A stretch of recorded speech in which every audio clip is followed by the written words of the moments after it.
ও ভাই, নবী মুসার মতো ঈমান হলে রাস্তা হবে সাগর জলে, নবী ইউসুফের মতো ঈমান হলে একে একে দরজা খুলে, নবী ইব্রাহিমের মতো ঈমান যদি আজও থাকে বিদ্যমান, অগ্নিকুণ্ডে দেখতে পাবে কবসরতে ফুল ভাগা।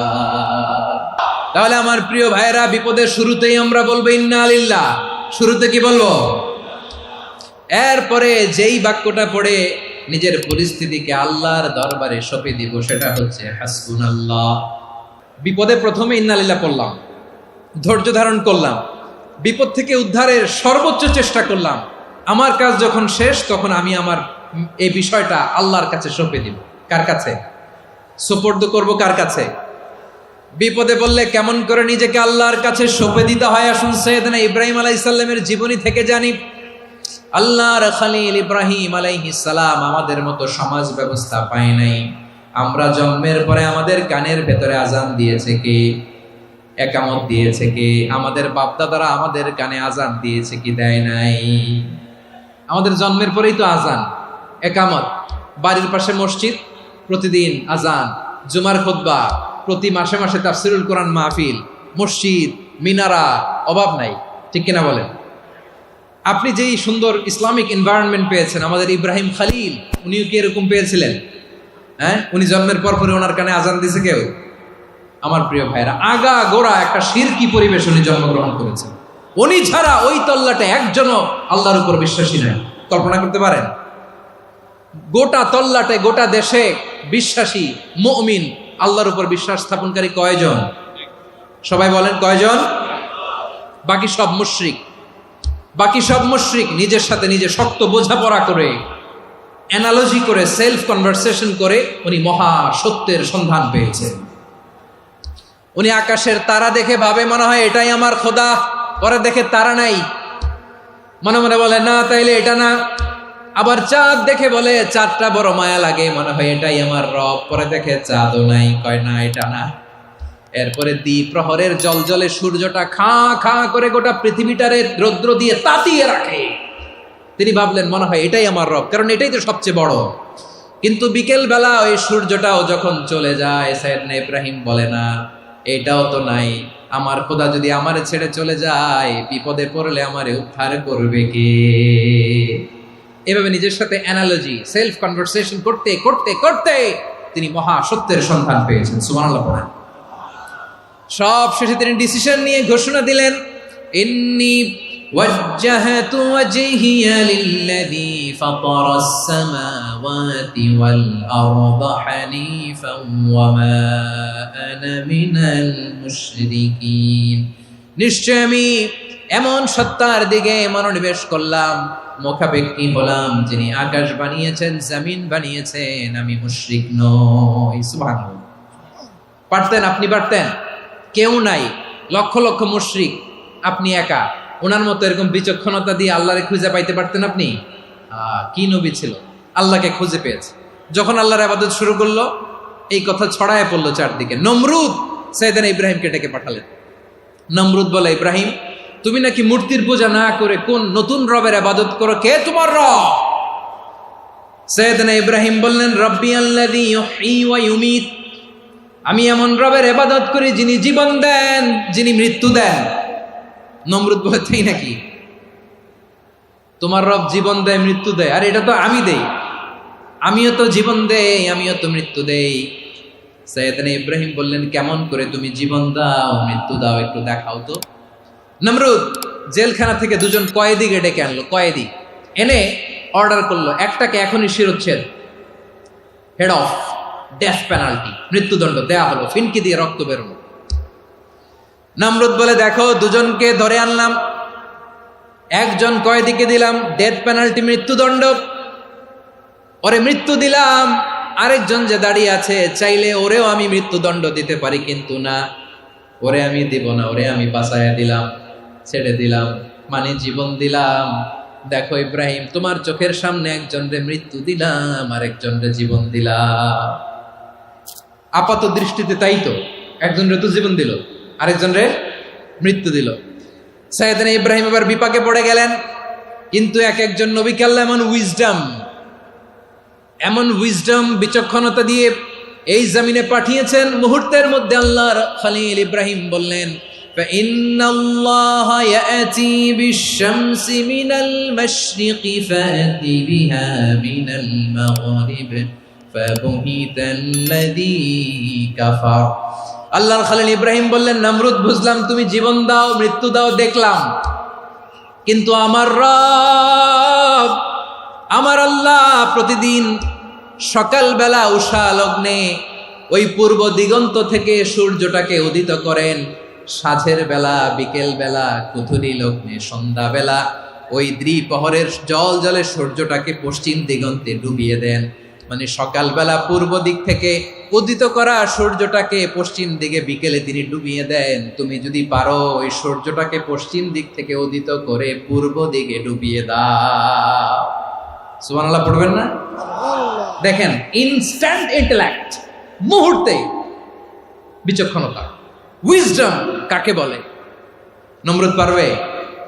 নমরুদের বাপ পারবে? ওর দাদা, ওর 14 গোষ্ঠী, গোটা বিশ্বের সব ক্ষমতাধর রাষ্ট্রনায়করা একসাথে হলে পারবে? ফাবুহিতাল্লাযী কাফার পারে নাই, ব্যর্থ হয়েছে। এবার তেলে বেগুনে জ্বলে উঠেছে, রেগে মেগে আগুন বলে ফালকুহু ফিল জাহিম। ওর সাথে তর্ক নাই, না পেরে এবার এটারে আগুনে ফেলা। বিশাল বিশাল গাছ কেটে লাকড়ি এনে আগুনের কুণ্ডলি বানানো হলো, দাও দাও দাও দাও করে আগুন জ্বলে। আল্লাহর খলিল ইব্রাহিমকে আগুনে নিক্ষেপ করা হবে। আল্লাহর খলিল সাইয়েদনা ইব্রাহিমের হাতের মধ্যে রশি দিয়ে টাইট করে বাঁধা হলো, পায়ের মধ্যেও টাইট করে রশি দিয়ে বাঁধা হলো। আল্লাহর খলিল ইব্রাহিমকে আগুনের কুণ্ডলির মধ্যে ফেলা হবে। অমিয়া, আপনি যে বিপদের কারণে ভয় পান, হতাশ হন, এটা কোনো বিপদ ওনার বিপদের সামনে? পটুয়াখালী আওয়াজ করে বলুন, সৈয়দনা খলিল ইব্রাহিমের বিপদের সামনে আমাদের বিপদগুলো কোনো বিপদ? এটা কোনো বিপদই না, এটা কোনো বিপদই না। হাত পা বেঁধে টাইট করে নিক্ষেপ করা হবে, সিম্পলি ফেলা যাবে না, কারণ দাও দাও করে দ্য ব্লেজিং ফায়ার, এমন আগুনের কুণ্ডলি কাছে যাওয়া যায় না, আগুনের উত্তাপে নিক্ষেপ করা হবে। হাতে রশি বেঁধে পায়ে রশি বেঁধে আল্লাহর খলিল ইব্রাহিম আলাইহিস সালামকে আগুনের মধ্যে নিক্ষেপ করা হবে। আহা, এটার বলে অগ্নি পরীক্ষা। উনি অগ্নি পরীক্ষার সম্মুখীন হয়েছেন। এজন্য কঠিন পরীক্ষাকে আমরা অগ্নি পরীক্ষার সাথে তুলনা করি, ঠিক কিনা? সাইয়েদনা জিবরাইল এসে বললেন, ও আল্লাহর খলিল, ওরা তো আপনার হাতও বেঁধে ফেললো, পাও বেঁধে ফেললো, নড়াচড়ার সুযোগ নাই, বলেন আমি জিবরিল ফেরেশতা আপনার জন্য কি করতে পারি? আল্লাহর খলিল ইব্রাহিম বলেন, ও জিবরাইল, তোমার কাছে আমার কোনো চাওয়া পাওয়া নাই। সুবহানাল্লাহ বলেন। তোমার কাছে বলার কিছু নাই, তোমার সাহায্যের আমার দরকার নাই। সাইয়েদনা ইব্রাহিম আলাইহিস সালামকে হাতে পায়ে রশি বেঁধে হাত পা বাঁধা অবস্থায় জ্বলন্ত অগ্নিকুণ্ডে যখন নমরুদের দলবল নিক্ষেপ করবে, আল্লাহর খলিল কিভাবে নিজেকে আল্লাহর কাছে সঁপে দিয়েছেন, পটুয়াখালীর ভাইরা খেয়াল করে শুনুন। হাত পা বেঁধে আল্লাহর খলিলকে যখন নিক্ষেপ করা হবে, তিনি মুখ ফুটে বলে ফেললেন, হাসবুনাল্লাহু ওয়া নি'মাল ওয়াকিল। হাসবুনাল্লাহু ওয়া নি'মাল ওয়াকিল, আমার জন্য আল্লাহই যথেষ্ট, আমার জন্য আল্লাহই যথেষ্ট। তিনিই আমার সবচেয়ে বড় গার্ডিয়ান, তিনিই আমার সবচেয়ে বড় অভিভাবক। জিব্রাইলের সাহায্যে অফারকে ফিরিয়ে দিলেন। দুনিয়ার বুকে কারো কাছে কিছু বলেন নাই, মুখ ফুটে বলেছেন হাসবুনাল্লাহ। ও আমার পটুয়াখালীর প্রাণের ভাইয়েরা, খেয়াল রাখবেন, কোনো বান্দা তার হাতে থাকা সব চেষ্টাটুকুন করার পরে মুখ ফসকে মুখ দিয়ে যখন বলে ফেলে হাসবুনাল্লাহ, বান্দা যখন হাসবুনাল্লাহ বলে ফেলে, ওই ব্যাপারটা ডিল করার দায়িত্ব স্বয়ং আল্লাহ আরশের উপর থেকে নিয়ে নেয়। আপনি যখন বলে ফেলবেন হাসবুনাল্লাহ, এটা ডিলিং করবে কে তখন? চিল্লায় বলেন না, তিনি কে?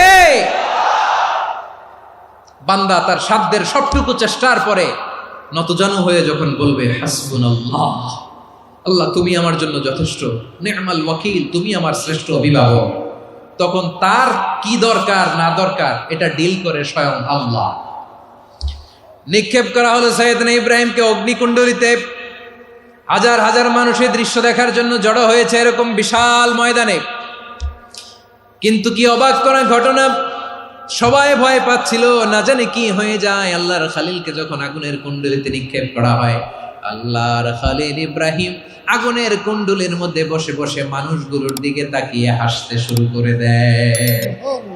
কারণ আকাশ থেকে রব্বুল আলামিন স্পেশাল ভার্ডিক্ট নাজিল করেছেন, স্পেশাল হুকুম জারি করেছেন, কুলনা ইয়া নারু কুনি বারদান ওয়া সালামান আলা ইব্রাহিম।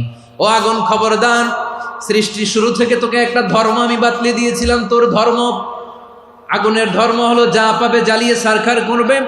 আল্লাহ বলল, আগুন, তোর ধর্ম দিয়েছিলাম, তুই সব জ্বালিয়ে পুড়িয়ে সারখার করে দিবি, কিন্তু ক্ষণিকের জন্য আমি তোর জ্বালিয়ে দেওয়ার ক্ষমতাটাকে কেড়ে নিলাম। জ্বালিয়ে ভস্ম করে দেওয়ার ক্ষমতা আমি কেড়ে নিলাম। কুনি বারদান, ঠান্ডা হয়ে যা। কিন্তু এত বেশি ঠান্ডা হবি না আবার আমার ইব্রাহিমের জন্য সর্দি লেগে না যায়। সুবহানাল্লাহ, এত আসতে বললে হবে? কুনি বারদান, বার্দ মানে বরফ, ঠান্ডা। ঠান্ডা হ, কিন্তু এত ঠান্ডা হবি না যাতে আমার ইব্রাহিমের কষ্ট হয়। আগুন বলে, আল্লাহ একবার বললাম ঠান্ডা হ, আবার বলো এত ঠান্ডা হবি না যাতে খালিলের সর্দি না লাগে। কেমন ঠান্ডা হব, কেমন এনভায়রনমেন্ট তৈরি করে দেব বলো। আল্লাহ বললেন, সালামান আলা ইব্রাহিম, আমার খালিল, আমার কলিজা, আমার ইব্রাহিমের জন্য তুই জান্নাতের গুল বাগিচা হয়ে যা। ও ভাই, নবী মুসার মতো ঈমান হলে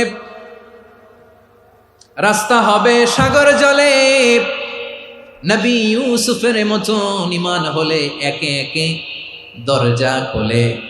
নবী ইব্রাহিমের মতো ঈমান যদি আজও থাকে বিদ্যমান, অগ্নিকুণ্ডে দেখতে পাবে খুবসুরতে ফুল ভাগা। কুলনা ইয়া নারু কুনি বারদান ওয়া সালামান আলা ইব্রাহিম। বান্দা যখন মুখ দিয়ে বলে হাসবুনাল্লাহ, আমার আল্লাহ আমার জন্য যথেষ্ট, এই বলে যখন নিজেকে সঁপে দেয়, তার কি লাগবে ওই দায়িত্ব স্বয়ং নিয়ে নেয় কে? সবাই বলেন, স্বয়ং নিয়ে নেয় কে? তাহলে আমার প্রিয় ভাইরা, বিপদের শুরুতেই আমরা বলবো ইন্না লিল্লাহ। শুরুতে কি বলবো? এরপরে যেই বাক্যটা পড়ে নিজের পরিস্থিতিকে আল্লাহর দরবারে সঁপে দিব, সেটা হচ্ছে হাসবুনাল্লাহ। সেটা কি? বিষ্ণু বলেন, লা ইয়াজালু লিসানুকা রাতাবান মিন যিকরিল্লাহ। সব সময় আল্লাহর স্মরণ দিয়ে, জিকির দিয়ে জিহ্বাটারে সিক্ত রাখো। আর শয়তানু জাসিমুন আলা কলবি ইবনে আদম, শয়তান বনি আদমের কলবে খামচি মেরে বসে থাকে। ফাইদা যাকারাল্লাহ খানাসা, মানুষ যখন আল্লাহ স্মরণ করে, জিকির করে, শয়তান দৌড়ে পালায়। ওয়াইদা গাফালা ওয়াসওয়াসা, যখনই বনি আদম গাফেল হয় তখনই শয়তান তার হৃদয়ে ওয়াসওয়াসা দেয়। এজন্য বিপদে পড়লে ইন্না লিল্লাহ, নিজের সব টুকুন করার পরে, নিজের রোল প্লে করার পরে নিজেকে আমরা কি বলে সঁপে দিব? সবাই বলেন, সবাই বলতে হবে। আরো জোরে বলে, মনে থাকবে? বিপদে পড়লে প্রথমে ইন্না লিল্লাহ, এরপরে নিজেকে যখন সঁপে দিব তখন হাসবুনাল্লাহ।